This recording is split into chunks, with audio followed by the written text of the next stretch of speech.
جی، مشہور زمانہ ترکی drama دریلیس Ertugrul کا 5واں سیزن اپنے اختتام کو پہنچ گیا۔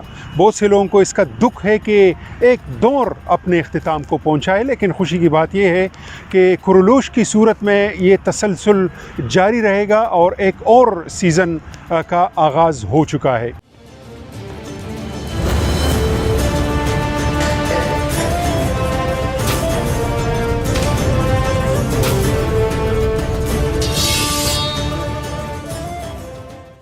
یہ ڈرامہ کئی لحاظ سے ایک تاریخی ڈرامہ ہے۔ ایک تو یہ خود تاریخ کے موضوع پہ ہے اور دنیا کی تاریخ اور خاص طور پر اسلامی تاریخ کا ایسا روشن باب اس میں پیش کیا گیا ہے جس کو دنیا خلافت عثمانیہ کے نام سے جانتی ہے۔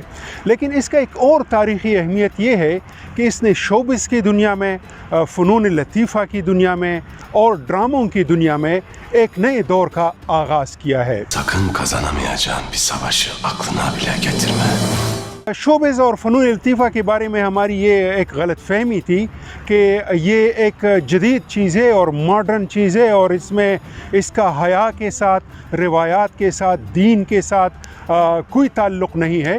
لیکن اتنے سینکڑوں اقساط پر مشتمل اس طویل ڈرامے نے یہ ہر لمحہ ثابت کیا، اور نہ صرف ثابت کیا بلکہ ثابت کر کے دکھایا کہ اپنے روایت سے جڑ کر، اپنے دین کا پاس کرتے ہوئے، اپنے اقدار کو احترام دیتے ہوئے بھی آپ نہ صرف یہ کام کر سکتے ہیں بلکہ اتنا بہترین کر سکتے ہیں کہ ترکی، جہاں پہ ڈرامے اور فلم انڈسٹری پہلے سے ہی ماشاءاللہ بہت ترقی کر چکی ہے، اس ڈرامے نے ان کو بھی ایک نیا ٹرینڈ اور ایک نیا انداز دیا ہوا ہے۔ Mezarlarımızın başında Fatiha okuyacak evlatlarımız, torunlarımız olacaktı.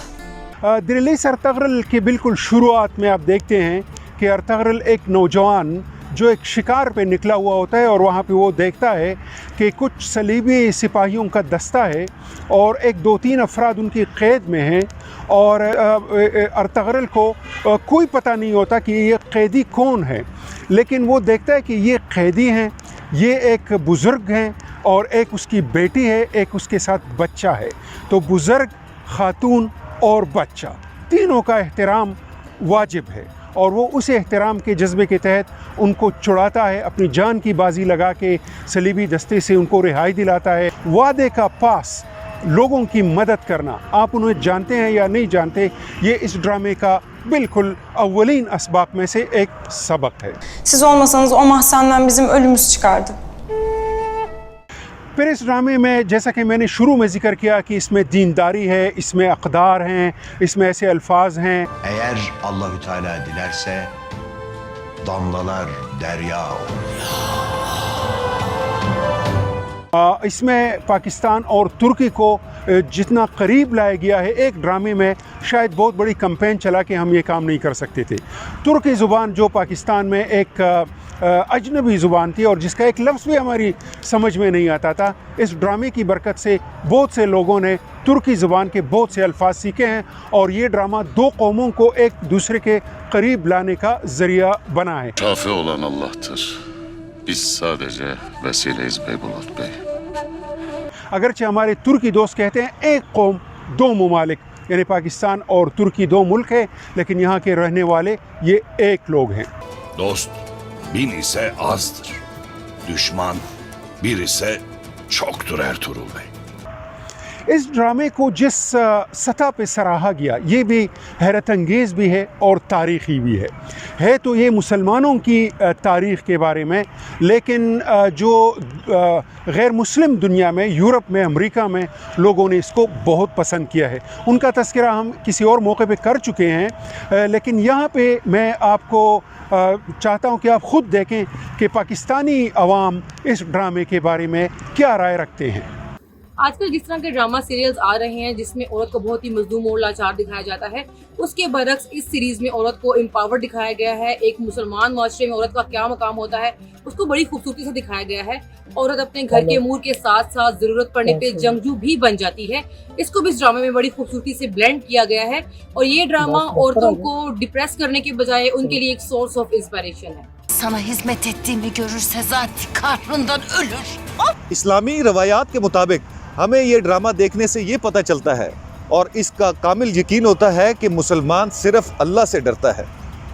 تو یہ ڈرامہ ہمیں اپنے بچوں کے ساتھ بیٹھ کے دیکھنا چاہیے, بڑوں کے ساتھ بیٹھ کے دیکھنا چاہیے, تمام فیملی کے ساتھ بیٹھ کے دیکھ سکتے ہیں. Sen bizi eli boş gönderme ya Rabbi. اور سب سے بڑھ کر یہ ہے کہ یہ اگر صرف ٹرکش زبان میں ہوتا تو ہم نہیں سمجھ پا سکتے تھے. تو یہ میں گیو می 5 ٹیم کا تھینک یو کہتا ہوں کہ جنہوں نے یہ ہمارے لیے آسان کیا اور اردو زبان میں اس کو سب ٹائٹلنگ کر کے ہمارے لیے یہ آسان کیا کہ ہم یہ بھی ڈرامے دیکھ سکیں. Söğüt minarelerindeki sancağımız ve semaya yükselen ezan sesimiz bizim hürriyet nişanımızdır.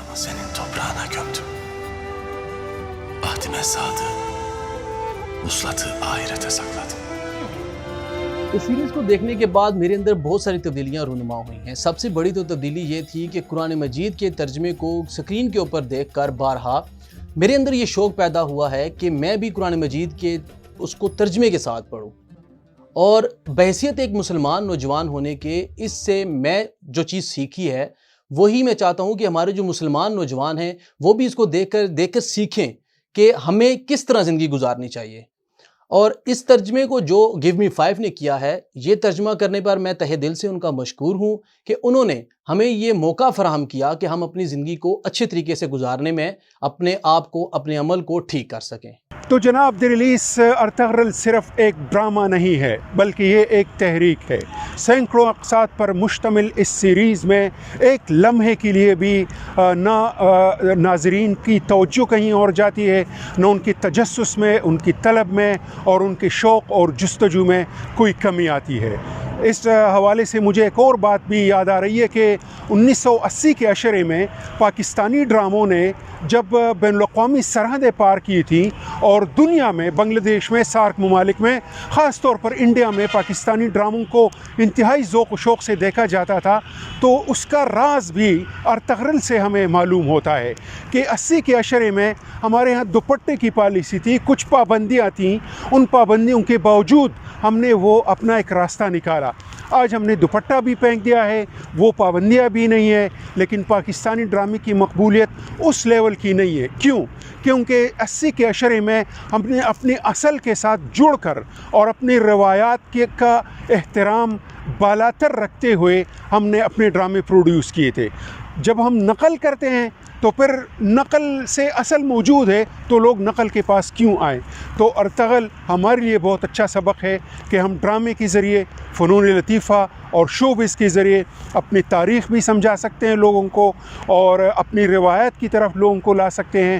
اور کہا جاتا ہے کہ ترکی کی نئی نسل جو کئی عشروں کی سرکاری کوششوں سے ان کو ڈیٹیچ کیا تھا ان کے ماضی سے, اس ایک ڈرامے نے اس پوری نسل کو اپنے ماضی کے ساتھ اور اپنی تاریخ کے ایک درخشندہ باب کے ساتھ دوبارہ مربوط کیا ہے اور ان کو وہ اعتماد دیا ہے اور ماضی کا وہ دبدبہ ان کے ذہن میں ہے کہ اس وقت ترک قوم پوری دنیا میں لوگوں سے داد وصول کر رہی ہے. تو شوبز کا یہ کارنامہ آپ دیکھ رہے ہیں ارطغرل ڈرامے میں, دیکھنے کی چیز ہے اور انتظار ہے اور امید بھی ہے کہ کورولوش اس سے بہتر ہوگا. اور پاکستان کے لاکھوں ناظرین اس ڈرامے کے مزے سے, اس کی لذت سے محروم رہ جاتے اگر گیو می 5 کی یہ مختصر سی ٹیم ہمت نہ کرتی اور وہ اس ڈرامے اور پاکستانی قوم کے درمیان رابطے اور پل کا کام نہ کرتے. میں جانتا ہوں کہ کتنے محدود وسائل میں گیو می 5 کے نوجوان اس کی سب ٹائٹلنگ کرتے ہیں اور اس کے ترجمے کو رضاکارانہ طور پر انہوں نے ایک بہت بڑا کام کیا. میری طرف سے پوری ٹیم کے لیے شاباش ہے اور سوشل میڈیا ناظرین سے میری ریکویسٹ ہے کہ لائکس کے حوالے سے, ویوز